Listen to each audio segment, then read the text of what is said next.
Good evening, I'm Julia Seals, and we welcome you to this week's episode of VTV News.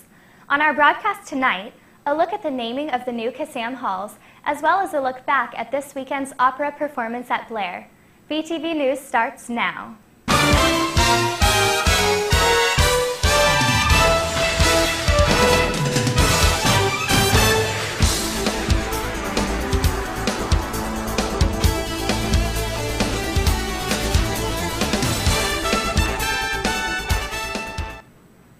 As the college halls at Kissam construction project continues to take shape on the northeast corner of Vanderbilt's campus, the university has announced plans to name the finished structures and areas within them in honor of several figures significant to the history and culture of the university. Construction on the two-year, $115 million college halls at Kissam project began in May 2012 and will result in two large state-of-the-art residential colleges housing approximately 330 students each. One residential college will be named Moore College in honor of Stanford Moore, a 1935 Vanderbilt graduate who received the Nobel Prize in Chemistry in 1972. The other will be named Warren College in honor of Robert Penn Warren, a 1925 Vanderbilt graduate and member of the influential Fugitive Poets, who later won Pulitzer Prizes for both fiction and poetry. For more details on the naming of the halls, visit InsideVandy.com. The Commodores are bowl eligible for the second year in a row. Chris Boyd caught a 27-yard touchdown pass from Jordan Rogers with 52 seconds left to complete the largest comeback of James Franklin's head coaching tenure and lifted Vanderbilt to bowl eligibility with a 27-26 win over Ole Miss. Vanderbilt trailed by as much as 17 in the first half, but rallied with consecutive scores in the third quarter to help earn the program's third straight win over the Rebels in Oxford. The win marks the first time in Vanderbilt history the program has earned bowl eligibility in consecutive years. After President Barack Obama was re-elected as president last Tuesday, VTV News reporter Colin Zimmerman gathered some student reactions about the result. Take a look. Last Tuesday, people across the country went out and voted to uphold the democratic ideals of our nation. By a narrow margin, President Barack Obama was able to hold on to his seat in the White House by defeating Governor Mitt Romney of Massachusetts. I asked around, and this is what some Vanderbilt students had to say about the election. We thought that it would take a lot longer than it did, which is why it was surprising that all the news networks were calling the election as early as they did for Obama.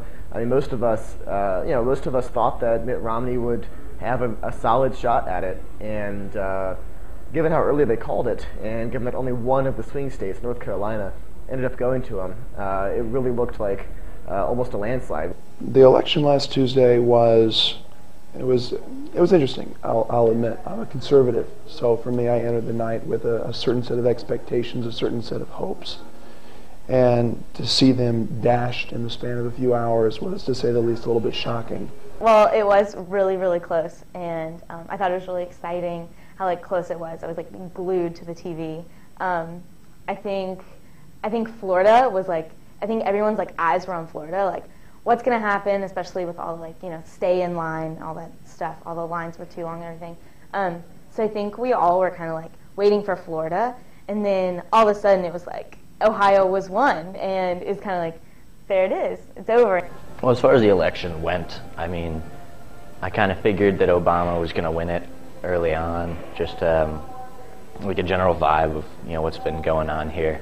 I kind of feel like people agreed more with Obama's policies than they did with Romney, and a lot of the arguments I heard as far as Romney involved, just he's not Obama. I know a lot of people are talking about this kind of more bipartisan view and kind of leaving the partisanship behind and trying to find a middle ground in between the two parties.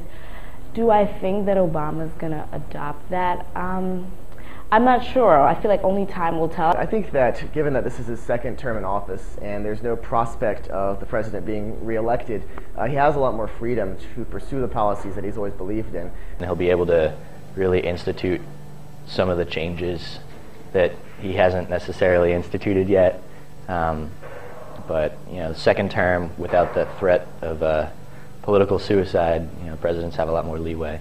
So we'll see what kind of bills he tries to push through Congress this time around. I don't think that the split is going to be as big of a deal as it was in the first 4 years, only because he's not going to be reelected. So. I think Obama has a great opportunity to kind of drive home the things that he's been working on, especially if you know that you only have 4 more years left. You know you have to do it now. It's kind of like go big or go home.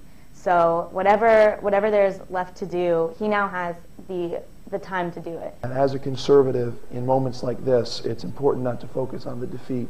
It's important not to focus on this moment, but instead to focus on how can we move forward and build something for the future.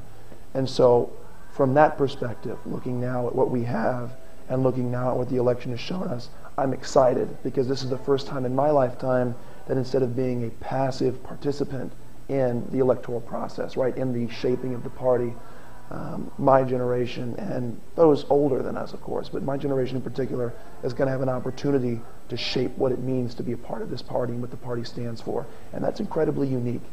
Come on, second term, something good. Thanks, Colin. Finally tonight, the Vanderbilt Opera Theater gave 2 performances of Later the Same Evening and 3 Decembers. Victoria Halakar has a look.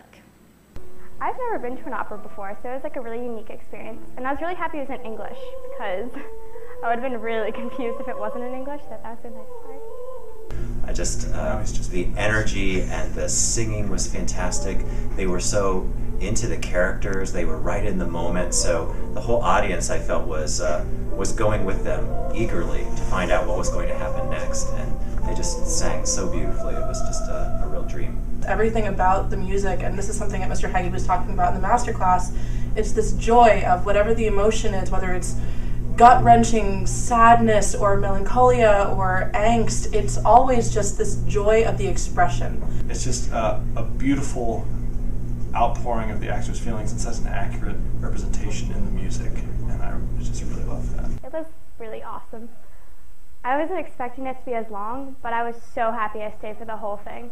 It was like the second one was such an amazing plot. I thought it was, I don't know, it was mind-blowing. You know, the thing is, opera really only exists in the moment it's being performed. Anything in the performing arts, that's the magic of it. You have to show up for it. The performers have to show up, the orchestra, the audience has to show up, and we all participate. And it's something that you take away in that moment, and then hopefully it makes a mark on your heart. I would love to do more of Jake's work. I'd love to do more American opera. It is our art form. I think we've really made it our own in the last 10 years or so. I think it was a really great opera. Personally, I'm not an opera fan, but it was modern and there were a lot of musical things that relate to American music, so jazzy kind of influence and musicals sort of. So it felt more accessible to people. Yes, the opera is definitely bigger because you're collaborating with the singers, and they've put a whole lot of work into this because obviously their part's completely memorized, and it's full orchestra ensemble depending on which opera. So it's definitely one of the bigger ones.